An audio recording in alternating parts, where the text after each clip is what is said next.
요한일서 3장 1절부터 10절의 말씀 교독하겠습니다. 보라, 아버지께서 어떠한 사랑을 우리에게 베푸사 하나님의 자녀라 일컬음을 받게 하셨는가. 우리가 그러하도다. 그러므로 세상이 우리를 알지 못함은 그를 알지 못함이라. 사랑하는 자들아, 우리가 지금은 하나님의 자녀라. 장래에 어떻게 될지는 아직 나타나지 아니하였으나 그가 나타나시면 우리가 그와 같을 줄을 아는 것은 그의 참모습 그대로 볼 것이기 때문이니, 주를 향하여 이 소망을 가진 자마다 그의 깨끗하심과 같이 자기를 깨끗하게 하느니라. 죄를 짓는 자마다 불법을 행하나니 죄는 불법이라. 그가 우리 죄를 없애려고 나타나신 것을 너희가 아나니 그에게는 죄가 없느니라. 그 안에 거하는 자마다 범죄하지 아니하나니 범죄하는 자마다 그를 보지 못하였고 그를 알지도 못하였느니라. 자녀들아, 아무도 너희를 미혹하지 못하게 하라. 의를 행하는 자는 그의 의로우심과 같이 의롭고 죄를 짓는 자는 마귀에게 속하나니 마귀는 처음부터 범죄함이라. 하나님의 아들이 나타나신 것은 마귀의 일을 멸하려 하심이라. 하나님께로부터 난 자마다 죄를 짓지 아니하나니 이는 하나님의 씨가 그의 속에 거함이요 그도 범죄하지 못하는 것은 하나님께로부터 났음이라. 이러므로 하나님의 자녀들과 마귀의 자녀들이 드러나나니 무릇 의를 행하지 아니하는 자나 또는 그 형제를 사랑하지 아니하는 자는 하나님께 속하지 아니하니라. 아멘. 오늘 이 말씀을 가지고 이 땅 위에 오신 예수라는 제목으로 여러분과 함께 말씀을 좀 나눠보길 원합니다. 오늘은 성탄절을 앞두고 성탄절의 의미를 좀 되새겨보는 시간을 가져보려고 합니다. 저희가 묵상하고 있는 이 생명의 상 금요일 부분이기도 하는데요.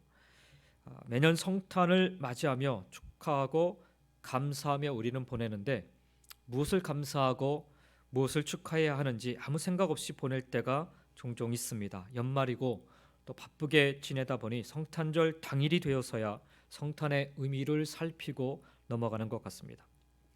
이번 성탄절은 더더욱 그럴 가능성이 높습니다. 2022년 마지막 주일이 바로 성탄절이고요. 그리고 나면 이제 새해를 바로 맞이하게 되기 때문입니다. 그래서 참 바삐 우리가 움직이게 됩니다. 그런 의미로 오늘 이 시간 잠잠히 하나님 말씀을 좀 묵상하면서 성탄의 참된 의미를 한번 되새겨보는 시간이 되었으면 합니다. 자, 이 땅 위에 오신 예수님에 대해서 우리가 좀 말씀을 나누길 원하는데, 가장 먼저 성탄은 하나님의 사랑을 친히 나타내신 날입니다. 그리고 그 사랑은 우리를 자녀 삼아 주시는 사랑입니다. 1절 말씀에 보면 보라, 아버지께서 어떠한 사랑을 우리에게 베푸사 하나님의 자녀라 일컬음을 받게 하셨는가. 우리가 그러하도다라고 말씀합니다. 우리는 하나님의 일방적인 사랑으로 하나님의 자녀가 되었습니다. 일방적인 사랑이라 함은 인간이 스스로의 노력이나 공로를 통하여 하나님의 자녀가 되는 자격을 얻은 것이 아니라 인간에 대한 하나님의 사랑의 결과로 하나님의 자녀가 되는 선물을 받았다라는 것입니다. 그 사랑의 선물을 주시고자 주님께서 이 땅에 오신 것이며, 그렇기 때문에 우리는 이 성탄에 하나님의 사랑을 기억하고 감사하고 찬양해야 하는 것입니다. 그렇다면 우리를 하나님 자녀 되게 하는 그 사랑은 구체적으로 무엇을 의미합니까? 우리는 사도 바울이 증거한 로마서 5장 8절 말씀에서 그 해답을 얻을 수 있습니다. 5장 8절 말씀에 보면 우리가 아직 죄인 되었을 때 그리스도께서 우리를 위하여 죽으심으로 하나님께서 우리에 대한 자기의 사랑을 확증하셨느니라 라고 말씀합니다. 인간은 원래 하나님의 말씀을 어기고 하나님과 원수가 되어 하나님으로부터 멀어진 존재였습니다. 인간 스스로는 이 멀어진 상태를 회복할 수 없었기에 하나님은 자기의 아들을 이 땅에 보내사 그 아들을 십자가의 화목제물이 되게 하심으로 인간과 화목케 하셨습니다. 그리고 그를 믿는 자들을 당신의 자녀로 삼으셨습니다. 그렇습니다. 하나님의 사랑이 예수 그리스도의 희생을 통해서 집약적으로 나타난 것입니다. 하나님과 우리가 어떤 법적인 계약을 맺어서 영적인 부모와 자식의 관계가 성립된 것이 아니라 하나님 편에서의 일방적인 사랑과 희생을 통해서 그 사랑이 이루어졌다는 것입니다. 사도 요한은 이렇게 인간적으로는 이해할 수 없는 하나님의 일방적인 사랑에 대하여 감격하며 이 글을 적고 있는 것입니다. 그러므로 사랑하는 성도 여러분, 우리로 하여금 하나님의 자녀가 될 수 있도록 하신 그 하나님의 사랑에 우리가 성탄절을 맞이하면서 감격하고 감사하고 찬양할 수 있기를 원합니다. 자, 이 땅에 오신 예수로 말미암아 우리가 하나님의 자녀가 되었는데요. 그런데 왜 우리는 하나님의 자녀답지 못하게 살고 있는 것일까요? 사실 어쩌면 우리는 바로 그런 우리의 모습 때문에 성탄의 의미를 제대로 깨닫지 못하고 살아가고 있는지도 모릅니다. 하나님의 자녀의 의미를 제대로 발견하지 못하고 있기 때문에 하나님 자녀 삼기 위해 이 땅에 오신 예수를 그다지 감격적으로 맞이하지 못하고 뜨겁게 감사하지 못하고 살아가는지 모르겠습니다. 그래서 사도 요한은 2절 말씀에서 하나님의 자녀됨에 대해 혼란스러워하는 성도들에게 계속해서 가르치고 있는 것입니다. 2절 말씀을 보시면 사랑하는 자들아 우리가 지금은 하나님의 자녀라. 장래에 어떻게 될지는 아직 나타나지 아니하였으나 그가 나타나시면 우리가 그와 같을 줄을 아는 것은 그의 참모습 그대로 볼 것이기 때문이니라 라고 말씀하고 있습니다. 여기서 사도 요한은 하나님의 자녀의 신분을 이미와 아직이라는 말로 설명하고 있습니다. 즉 하나님의 자녀는 이미 구원받은 자로 의인이지만 아직 완전한 의인은 아니라는 말씀입니다. 그러나 본문은 그리스도가 다시 오실 때에는 성도들의 상태, 하나님의 자녀들의 상태가 예수 그리스도와 동일하게 될 것을 덧붙여 설명하고 있습니다. 이것은 현재를 살아가는 하나님의 자녀들의 미래적인 모습입니다. 이것은 곧 그리스도께서 하나님의 아들로서 이 땅의 사역을 감당하시고 하나님 아버지로부터 권세를 받으셨듯이 이 땅에서 예수 그리스도를 믿으며 살아가는 하나님의 자녀들에게도 동일한 그 미래가 보장되어 있다라는 의미로 해석할 수 있습니다.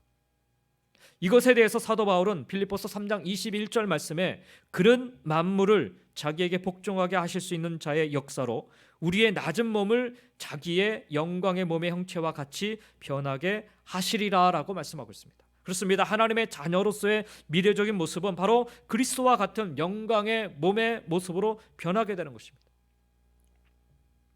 그렇다면 하나님의 자녀로서 우리는 지금 이 땅에서의 삶을 어떻게 살아야 하겠습니까?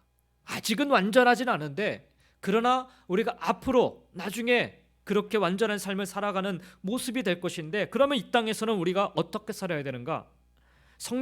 하나님의 자녀들은 미래적인 소망에 대한 믿음을 가지고 인내함으로 현재의 삶을 살아야 함을 사도 바울은 이야기합니다. 로마서 8장 17절 말씀에 보면 자녀이면 하나님의 자녀이면 상속자 곧 하나님의 상속자요 그리스도와 함께한 상속자니 우리가 그와 함께 영광을 받기 위하여 고난도 함께 받아야 할 것이니라 라고 말씀하고 있습니다. 즉 하나님의 자녀는 그리스도의 영광의 자리에 동참하기 위해 현재적인 고난을 굳건히 견뎌내야 한다라는 말입니다. 그것은 그리스도께서 고난 받으신 후 누구도 형언할 수 없는 영광의 자리에 들어선 것과 같이 우리 하나님의 자녀들 역시 현재적인 삶 이후 그와 같은 영광에 들어갈 것이기 때문입니다. 그렇습니다. 여러분, 우리들 역시 주님과 같은 영광의 모습으로 장차 변모될 것입니다. 지금도 우리는 구원받은 하나님의 나라의 백성으로의 의인이지만 마지막에 이르러서는 하나님의 온전하신 것 같이 온전해질 것입니다. 이 사실을 확신하고 미래의 자신의 영광된 모습을 소망하며 현실의 삶을 살아가는 것이 바로 우리가 성탄절을 맞이하면서 생각해 봐야 될 모습입니다. 주님이 이 땅에 오신 이유는 바로 우리를 그와 같은 하나님 자녀 삼으시기 위해서입니다. 하나님의 자녀라 함은 예수 그리스도가 보여주신 그 모습과 같이 살아가는 것을 의미합니다.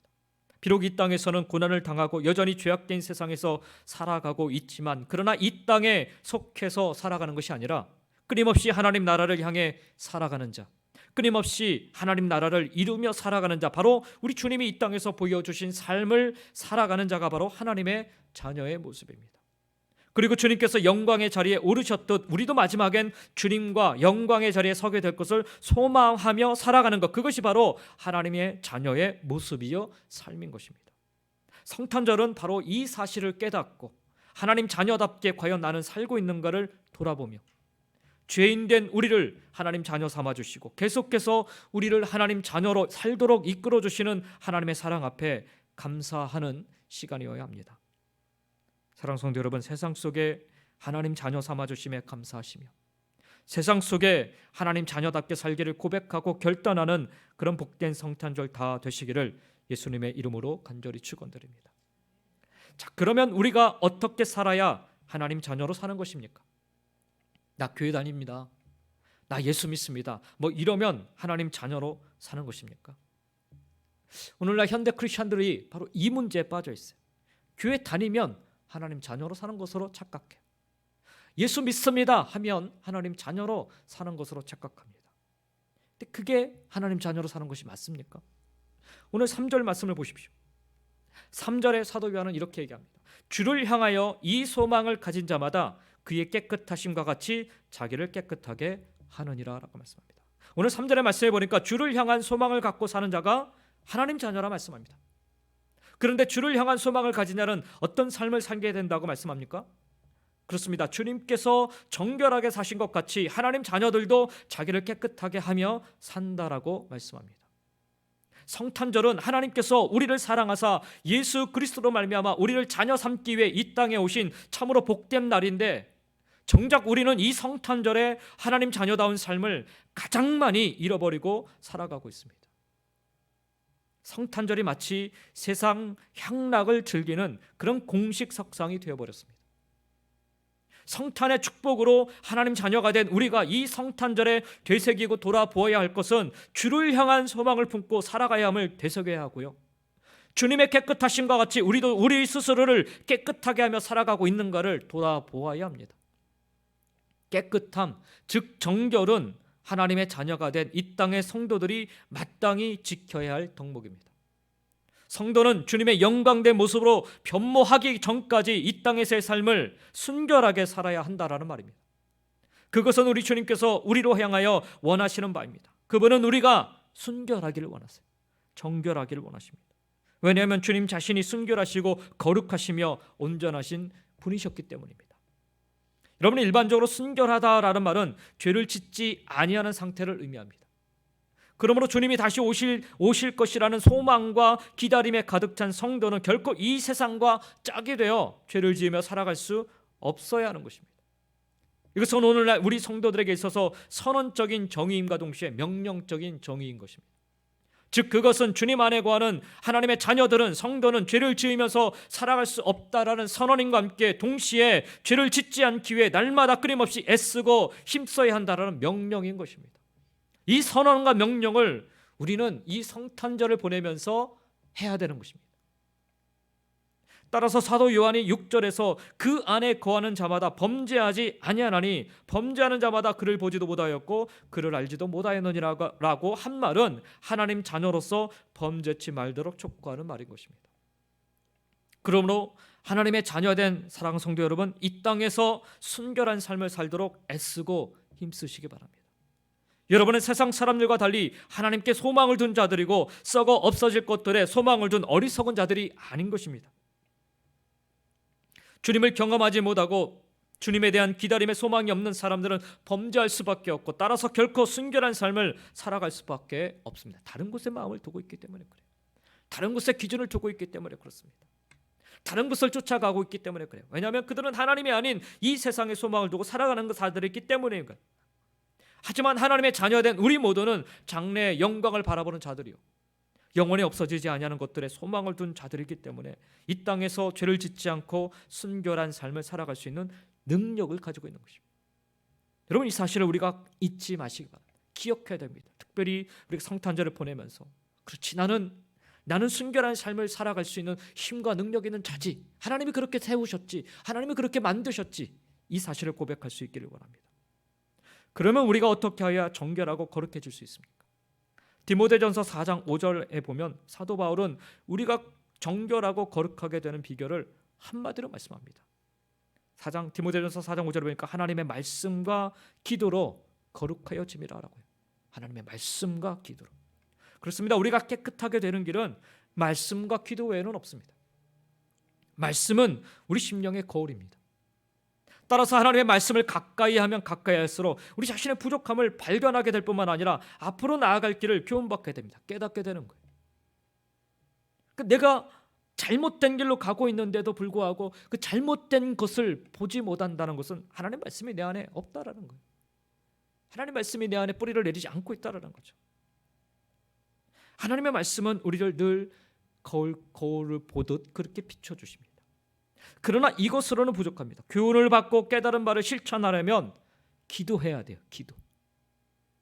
설교 시간에 말씀의 은혜를 받았다 할지라도 여러분, 기도하지 않으면 그 말씀이 공수표가 됩니다. 말씀대로 살아갈 능력이 내게는 없기 때문입니다. 따라서 기도함으로 하나님의 능력을 구해야 하는 것입니다. 말씀과 기도가 수레 두 바퀴처럼 병행되지 못하면 거룩한 삶을 만들어낼 수 없습니다. 사랑하는 성도 여러분, 이 땅에 우리 주님이 오신 목적은 하나님 사랑 때문입니다. 그 사랑이 우리를 하나님 자녀 삼기 위한 사랑입니다. 바로 이 성탄의 축복으로 예수 그리스도를 믿음으로 말미암아 하나님의 자녀가 된 것이 바로 저와 여러분 우리입니다.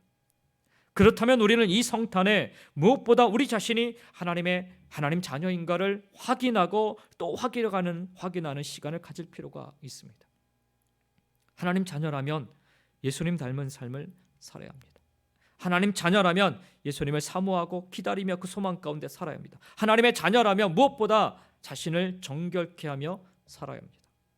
그러기 위해서는 늘 말씀과 기도 속에 살아가야 합니다. 말씀을 읽고 들음으로 삶에 나아갈 길을 교훈받고 또 기도로 하나님의 능력을 덧입어 그 말씀을 실천하는 삶, 그것이 우리가 성탄절에 우선적으로 확인하고 점검해야 하는 것입니다. 참으로 복된 성탄절에 하나님 사랑을 기억하시며 하나님 자녀다운 삶을 회복하며 살아가시기를 예수님의 이름으로 간절히 축원드립니다. 크게 두 번째로 우리 주님이 이 땅에 오신 이유는 우리의 죄를 없애기 위해 이 땅에 오셨습니다. 오늘 본문 5절 말씀입니다. 그가 우리 죄를 없애려고 나타나신 것을 너희가 아나니 그에게는 죄가 없느니라 라고 말씀합니다. 4절에서 사도 요한은 죄가 불법임을 언급하였습니다. 그런 후에 5절에서는 그리스도께서 우리 죄를 속하기 위해 오셨음을 강조하여 말씀하고 있습니다. 그렇습니다. 사랑하는 성도 여러분, 예수 그리스도는 우리의 죄를 속하신 분이십니다. 이것은 너무나 확고불변한 기독교의 가장 중요한 진리지요. 다만 그 속죄 사역은 우리 인간의 머리로는 이해되는 것이 아니라 하나님의 지혜에 기초하여 이해되는 것입니다. 아니 뭐 십자가에 달려 죽는다고 우리 죄가 사해지나? 세상 사람들은 그렇게 생각을 해요. 사도 바울이 고린도전서 1장에서 그렇게 고백하잖아요. 우리는 십자가에 못 박히신 그리스도를 전하니 유대인에게는 꺼리끼는 것이요 이방인에게는 미련한 것이로되 오직 부르심을 받은 자들에게는 유대인이나 헬라인이나 그리스도는 하나님의 능력이요 하나님의 지혜니라 라고 말씀합니다. 인간적인 방법으로 볼 때 예수 그리스도의 그 십자가를 통한 구속 사역은 매우 거리끼는 것이고 매우 미련한 것처럼 보입니다. 하지만 하나님께서 그러한 방법을 통해서 모든 인류의 죄를 대속하기 원하셨기 때문에 그리스도는 생명의 법의 기원이 되신 것입니다. 우리 주변을 보면요, 예수님의 그 속죄 사역이 걸림돌이 되어서 교회에 나오지 않는 사람들이 종종 있음을 보게 됩니다. 그들은 교회 가면 사람들도 좋고 목사님도 좋고 다 좋은데 다만 교회에서 말하는 예수 그리스도의 그 십자가, 이거는 내가 좀 불편하다, 그런 반감을 갖고 있어요. 2000년 전에 활동한 한 인간이 어떻게 모든 인류의 죄를 다 대속할 수 있는가 하는 그런 의문을 가지고 있기 때문에.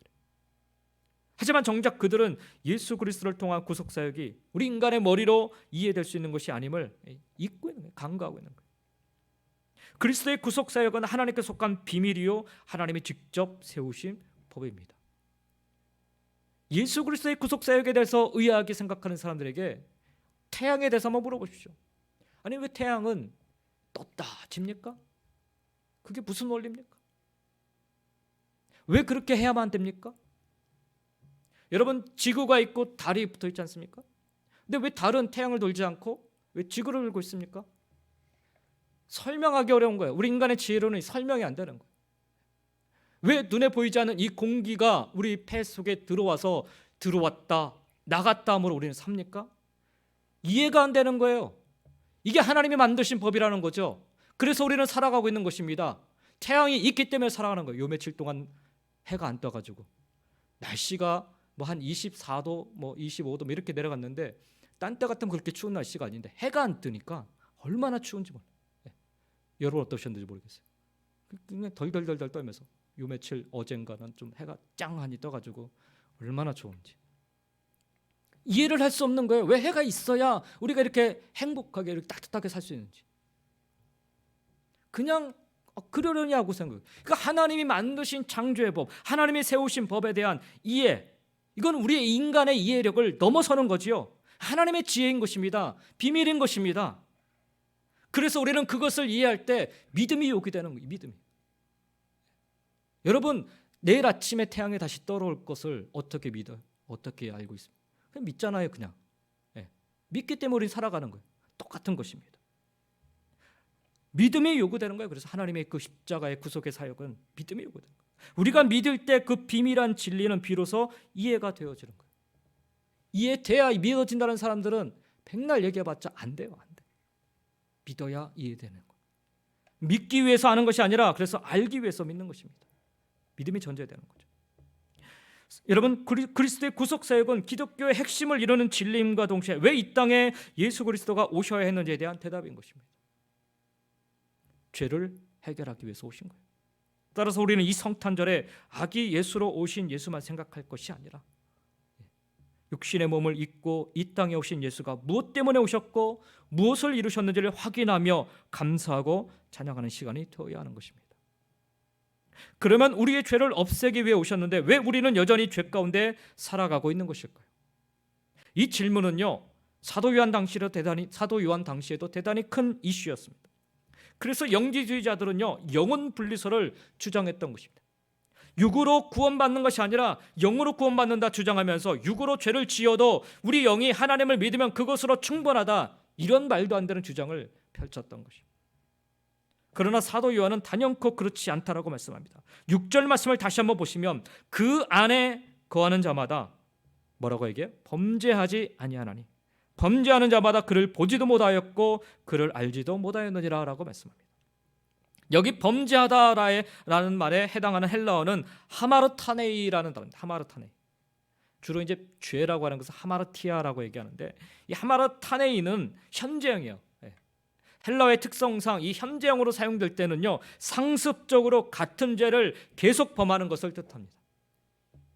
오늘 본문의 그 논리 구조를 따르면 주님께서 가장 싫어하는 것이 바로 하나님의 자녀가 죄를 계속적으로 상습적으로 짓는 것임을 알 수가 있습니다. 그렇습니다. 하나님의 자녀라면, 성도라면 반복적으로 죄를 지어서는 안 되는 것입니다. 여러분, 회개가 무엇입니까? 회개. 바로 죄에서 완전히 떠나는 것을 회개라고 말합니다. 회개란 다시 말해서 지은 죄에 대한 용서를 구하는 것뿐만 아니라 그 죄를 다시 짓지 않는 것을 회개라고 얘기합니다. 때문에 우리가 반복적으로 상습적으로 죄를 짓는다면 우리에게 무엇이 없다는 것입니까? 후회는 하는데 회개가 없다는 거예요. 회개가. 이것은 우리와 하나님과의 관계에서 더 이상 예수 그리스도가 우리의 주인이 아님을, 우리는 더 이상 하나님의 자녀가 아님을 보이는 간접적 표현이라고 볼 수 있습니다. 그렇습니다. 여러분, 죄를 짓지 않는 것이 최상의 길이지만 우리는 불완전하게 때로 죄를 짓습니다. 그러나 그 죄를 계속적으로 짓는 것은 빗나가도 너무나 빗나간 것입니다. 결코 하나님의 자녀로서의 행위에 용납되어질 수 없는 것입니다. 베드로가 예수님을 3번 부인하죠. 죄입니다. 그러나 그가 그 죄에서 계속 머물러 있었습니까? 예수님이 찾아가 그를 사랑한다 말씀하셨을 때 그가 돌이켜 회개하고 다시 돌아오죠. 이거를 우리는 회개라고 이야기합니다. 사도 바울이 예수를 믿는 자들을 쫓아다니며 죽였지 않습니까? 그때 예수님이 사도 바울을 만나셨어요. 다메섹 도상에서. 그리고 나서 사도 바울이 어떻게 했습니까? 그가 회개하고 돌이켜 예수 그리스도를 쫓아 살아가는 삶을 살지 않습니까? 죄를 계속적으로 상습적으로 짓는 것은 사실 회개, 그리고서 하나님 잘못했습니다라고 기도하는 건요, 이건 회개가 아니라 후회하는 삶이에요. 후회하는 삶. 하나님의 자녀로서는 결코 있어서는 안 될 모습들이죠. 갈라디아서 2장 17절부터 18절에 사는 바울의 경고를 우리 모두 기억하고 마음에 새기기 원합니다. 갈라디아서 2장 17절 18절에 보면 만일 우리가 그리스도 안에서 의롭게 되려 하다가 죄인으로 드러나면 그리스도께서 죄를 짓게 하는 자냐? 결코 그럴 수 없느니라. 만일 내가 헐었던 것을 다시 세우면 내가 나를 범법한 자로 만드는 것이라 라고 얘기합니다. 여기 헐었던 것을 다시 세우는 것이 뜻하는 말은 바로 우리 하나님의 자녀들이, 성도가 계속해서 같은 죄를 짓는 것을 이야기합니다. 결국 바울은 그리스도께서 의를 우리에게 주셨는데 어찌 우리가 계속해서 죄를 지음으로 죄인이 될 수 있겠느냐라는 것입니다. 여러분, 우리가 누구입니까? 갈라디아서 2장 20절의 고백처럼 내가 그리스도와 함께 십자가에 못 박혔나니 그런즉 이제는 내가 산 것이 아니요 오직 내 안에 그리스도께서 사신 것이라고 한 바울의 고백처럼 우리는 그리스도와 함께 못 박힌 자들입니다. 하나님의 자녀는 죄와는 자꾸 멀어지는 삶을 살아야 하는 자들입니다. 상습적으로 짓는 거는요, 계속 그 자리에 있는 거예요. 죄 그 자리에. 근데 하나님에 있는 자녀들은요, 우리가 죄를 안 지을 수는 없겠죠. 그러나 우리의 자리가 계속 그 똑같은 자리에서 맴도는 게 아니라 점점점 멀어져 가야 되는 거예요. 그게 성화의 삶 아닙니까? 하나님의 죄 자녀라고 하면서 어찌 우리가 죄 가운데 계속 기웃거릴 수 있겠어요? 어찌 우리가 계속해서 상습적으로 죄를 지을 수 있겠습니까? 단호해야 돼. 우리가 이 부분에 대해서 강력히 그럴 수 없습니다라고 외쳐야 하는 것입니다. 이것이야말로 우리가 성탄절에 다시 한번 확인하고 증명해 보여야 하는 모습인 것입니다. 하나님의 자녀 삼기에 이 땅에 오신 예수님께서 우리의 죄를 없애려고 오셨는데, 없애셨는데 우리는 여전히 죄에서 계속 맴돌고 있으면 우리는 성탄을 어떻게 보내고 있어요? 아무 의미 없이 보내고 있는 거예요. 따라서 우리가 성탄절을 보낼 때마다 또다시 결단하고 또다시 선언하고 또다시 명령해야 되는 것입니다. 내 삶 속에 하나님의 죄를 뿌리 뽑아버리죠. 하나님이 싫어하시는 그 죄악을 뿌리 뽑는 모습 선언하고 선포할 수 있어요. 끝으로 우리 주님이 이 땅에 오시면 우리로 하여금 죄악을 이기며 살게 하시기 위해서 오셨어요. 9절 말씀을 보시면 하나님께로부터 난 자마다 죄를 짓지 아니하나니 이는 하나님의 씨가 그의 속에 거하며 그도 범죄하지 못하는 것은 하나님께로부터 났음이라라고 말씀합니다. 여기서 하나님께로서 난 자라는 말은 하나님의 자녀를 가리킵니다. 하나님으로부터 난 자, 즉 하나님의 자녀는 죄를 짓지 아니한다고 사도 요한은 증거합니다. 왜냐하면 하나님의 씨가 그 속에 거하기 때문입니다. 그렇습니다. 하나님의 자녀 안에는 하나님의 씨가 거합니다. 여기서 말하는 하나님의 씨는 눈에 보이는 그 무엇인가가 아닙니다. 그것은 우리 가운데 거하여 우리에게 생명과 힘을 주는 말씀을 가리킵니다. 또한 그것은 하나님께서 믿는 자에게 주시는 성령을 가리킵니다. 말씀과 성령입니다. 이 두 가지를 가리켜 사도 요한은 하나님의 자녀 안에 하나님의 씨가 거한다라고 말하고 있는 것입니다. 그리고 그 씨로 말미암아 죄를 짓지 아니한다라고 말씀합니다. 잘 들으시기 바랍니다. 우리 스스로는 이 죄를 짓는 것에서 벗어날 길이 없어요.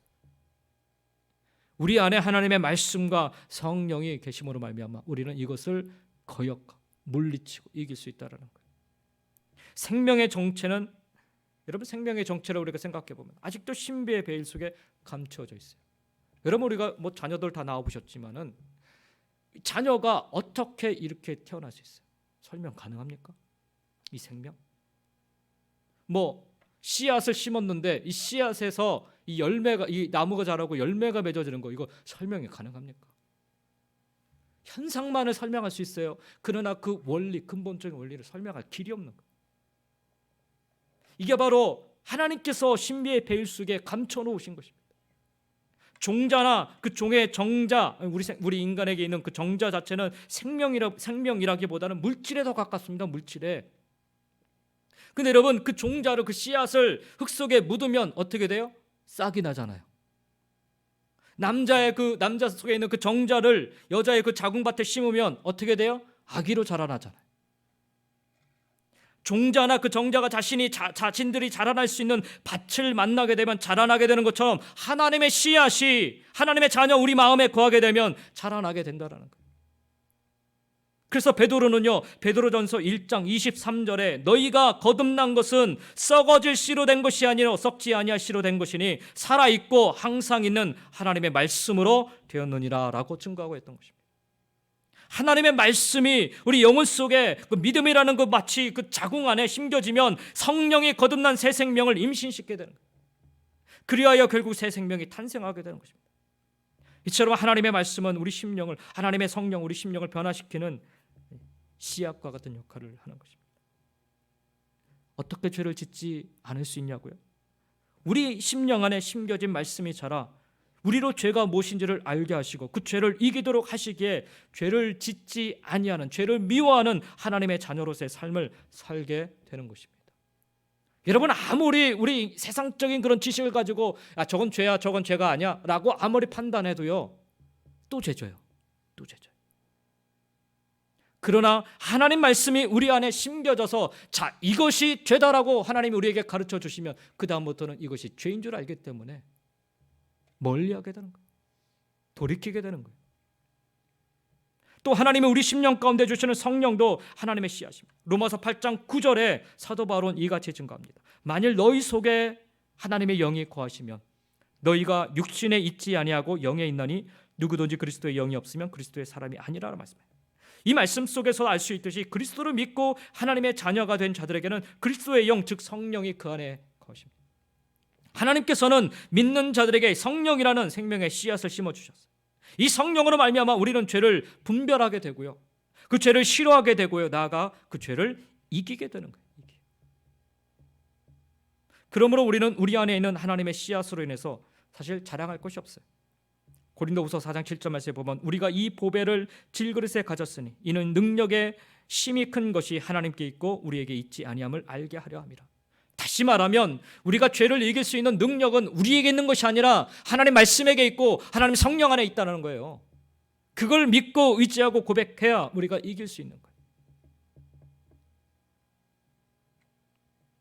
믿음이라는 좋은 밭을 만나게 될 때 우리 안에 거하시는 하나님의 씨앗은 우리로 하여금 죄를 이기며 살 힘과 능력을 솟아나게 하는 줄 믿습니다. 사랑하는 성도 여러분, 하나님의 자녀된 우리 모두는 하나님의 씨앗을 가지고 있어요. 우리가 뭐 농사 접으시도 아시겠지만 씨앗, 그냥 눈에 보이는 그 조그만 씨앗이지 않습니까? 그러나 그것이 땅속에 들어갈 때 어떤 일이 일어납니까? 변화된 일이 일어나죠. 말씀이 우리 마음밭에 떨어졌어요. 하나님의 성령이 우리 가운데 거하고 계십니다. 그러므로 우리는 죄를 능히 이기며 살 수 있습니다. 아니, 그렇게 하셔야 돼요. 왜? 그 씨앗이 우리 안에 있기 때문에.